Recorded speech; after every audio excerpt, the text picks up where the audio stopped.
Hey everyone, this is Denise at D&D Homestead. Today we're making the healthier version of an air fryer bloomin' onion. I hope you enjoy this video and I hope everyone is having a blessed day. If you can like and subscribe, I'd really appreciate it. It helps our channel, and if you have any questions about this video, just give me a message down below. Let's get started with the ingredients. First off, obviously, you need the air fryer. Then you need an onion. Next, you will need 2 eggs. As for spices, you can pretty much choose whatever you want. I like to use salt, pepper, and a garlic and herb blend. 2.5 cups of flour, all-purpose. Half a cup of milk, and some type of olive oil spray. First, you'll take your 2.5 cups of flour and you add. Next, we'll add our spices. You can pretty much add whatever you want. I add a teaspoon of salt, teaspoon of the garlic and herb blend, which you can get at Costco. I use it for everything. And some crackling of salt.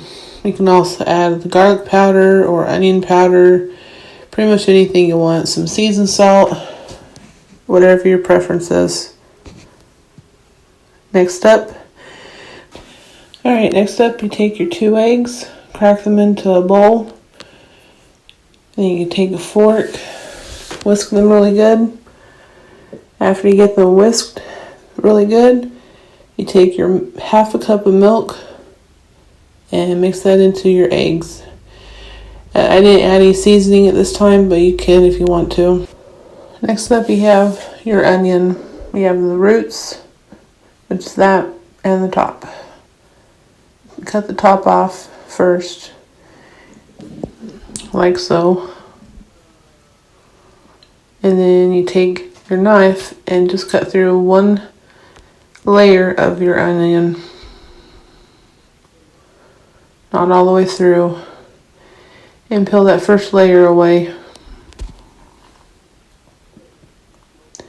Like so. And then, since you cut the top off, it's nice and flat. You can set it down on your cutting mat and it won't roll around on you. Then you take your onion and right up to the root, you cut your sections. Don't cut the root because then your onion will fall apart.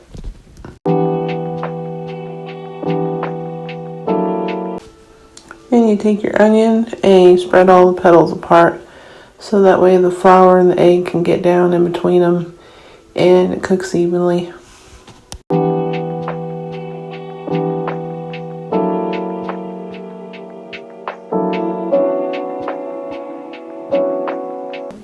Next up, you take your sliced onion and you put it into your flour mixture with the seasoning. Make sure you get the flour all in between the petals, but make sure you tap it really good on your bowl or whatever, so that way there's no big clumps in between the petals. Next up, you take your egg mixture and you dredge your onion. Try to get it all in between the cracks again, like you did the flour. But make sure there's no buildup anywhere. Make sure it drains really good.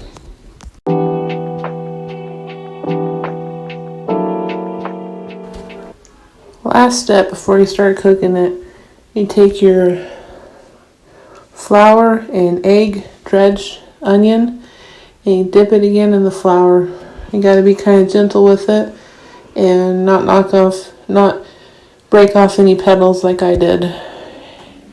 And this, just same as you did the first time, try to get all that, as much flour as you can off, so that way it's not all built up and because then it doesn't cook and it doesn't taste as good. Yes, I like to use my hands, and some people will probably think I'm a messy cook, but like my mama said, God gave you 2 hands to use, and that's what I do. That's how I cook. I make sure every time I start cooking, and many times in between when I cook that I wash my hands. They are clean. Now we're ready to place it into the air fryer. I know it may not look like much, but I promise you the end result will be delicious. Those extra pieces that broke off, you can cook them too. Just set them to the side of your onion. And when you get your onion in the air fryer, use your fingers or your tongs like I am to spread the petals apart. Next up, you take your spray oil.